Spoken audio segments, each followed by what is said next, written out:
Later in the programme, we'll be debating whether religion has become a force for good or evil in the world. But if our agenda is to be the key players on the key issues, then how better to begin than with British Prime Minister Tony Blair. A couple of hours ago, I went over to number 10 Downing Street to interview him, and I began by asking him whether he's minded to join today's new Spanish initiative on Israel and Palestine.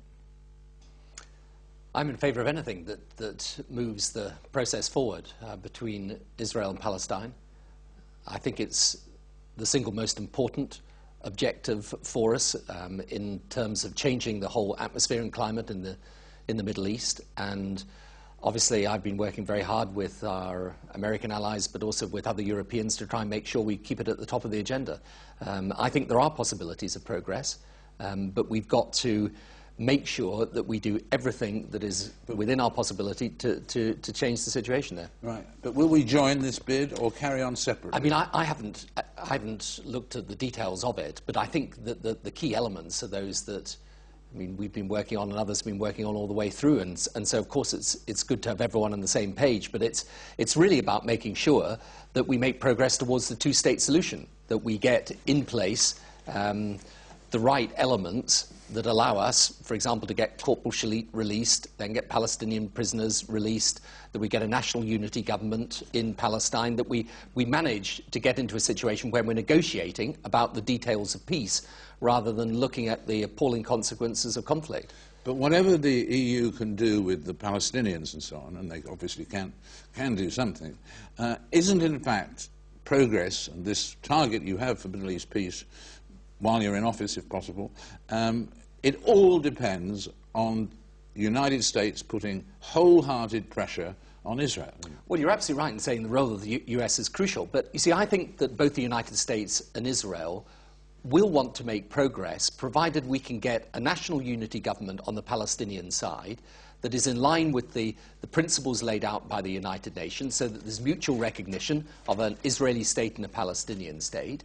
And then we've got to clear all the obstacles out of the way and get on with it. And I think the Europeans can play a great part, as you rightly imply, in helping the Palestinian Authority. And then it's for the Americans and ourselves and others, obviously, to work with Israel and trying to make progress. So you've got to get more pressure from America for a solution. You've got to get a sense of urgency across the piece, because at the moment what's happening is there's a terrible set of conditions for ordinary Palestinians on the Palestinian side. Israel's still suffering rocket attacks, but you've got a situation where innocent people are losing their lives. There is no progress at the present time, and yet we have an agreement about the solution people want to see, which is a two-state solution. So the thing that I have been urging for many months, and urge again, is to recognize that creating a new Middle East doesn't end with the Israel-Palestine situation, it begins with it. Do you find that your perceived sort of procrastination in the war between Israel and the Hezbollah has affected your standing in the Middle East? Because people say, was it right not to condemn Israel's incursions at the beginning? Was it right not to call for a ceasefire straight away? Has that damaged your status in the Arab world? I think for a lot of people, they couldn't understand why we didn't just say, well, the whole thing had to stop. And I understand that, incidentally. But the reason for that is very simple. You were never going to get a ceasefire between Israel and Lebanon unless it was one on both sides, and unless you had then the possibility of an international force coming into the south of Lebanon. But I think what is important is not just for Israel-Palestine, but also in respect of relationships between Israel and Lebanon, is resolve the outstanding issues so that the Lebanese government, the proper democratically elected government in Lebanon, is in full charge of the Lebanon. Because otherwise what we face in the region is a situation where the extremists always have the upper hand. So the most militant elements of Hamas have the upper hand in Palestine, the most militant elements of Hezbollah have the upper hand in Lebanon, these Al-Qaeda-backed extremists or Iranian-backed Shia militia in Iraq have the upper hand. You've got to make sure all the way through that we are, you know, as I put it, driving forward with a strategy for the whole of the Middle East that is about helping and empowering and supporting the moderate elements against the extreme elements.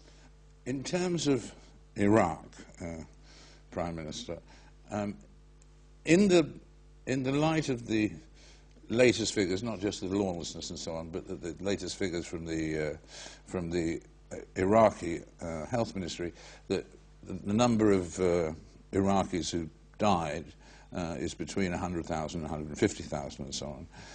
With those scale of figures, if you had known that that was the scale of bloodshed, would you have still gone to war? Well, the alternative was leaving Saddam in charge of Iraq, where hundreds of thousands of people died. There were 1 million casualties in the Iran-Iraq war. Kuwait was invaded, and 4 million people went into exile. So the idea that Iraqis should be faced with a situation where they either have a brutal dictator in Saddam, or alternatively, a sectarian religious conflict, why can't they have in Iraq what their people want, which is a non-sectarian government, a government that is elected by the people, and the same opportunities and the same rights that we enjoy in countries such as this? But so far it's been, pretty much a disaster. It has, but you see, what I say to people is, why is it difficult in Iraq? It's not difficult because of some accident in planning. It's difficult because there is a deliberate strategy, Al-Qaeda with Sunni insurgents on the one hand, Iranian-backed elements with Shia militia on the other, to create a situation in which the will of the majority of Iraqis, which is for peace, is displaced by the will of the minority for war. But you said you would still have gone to war. But I mean, what would you have, knowing what you know now, what would you and should you both have done differently? Well, I think you can debate that forever, but then there are issues that I've already raised to do with, was the debathification process too fast? Should we have disbanded the army in the way that we did, and so on? But in the end, what we've got to understand, and this is why it's so important for us to send a message to the region, we are not walking away from Iraq.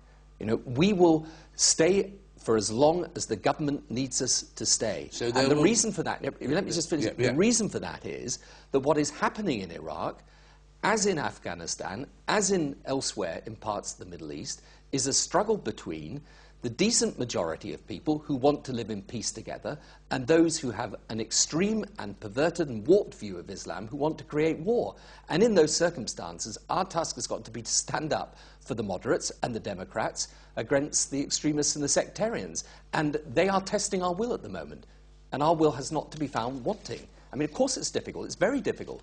But it's difficult not because people in Iraq want this bloodshed and this attempt to provoke civil war, but because this is being driven by outside elements that are the very outside elements fueling extremism everywhere. Now, the reason why Israel-Palestine is important and the situation in Lebanon is important is that I don't think we will succeed in Iraq unless we succeed across the region, unless we have a strategy that embraces the whole of the Middle East. That's going to take a hell of a long time. It will take time, but that's why we've got to...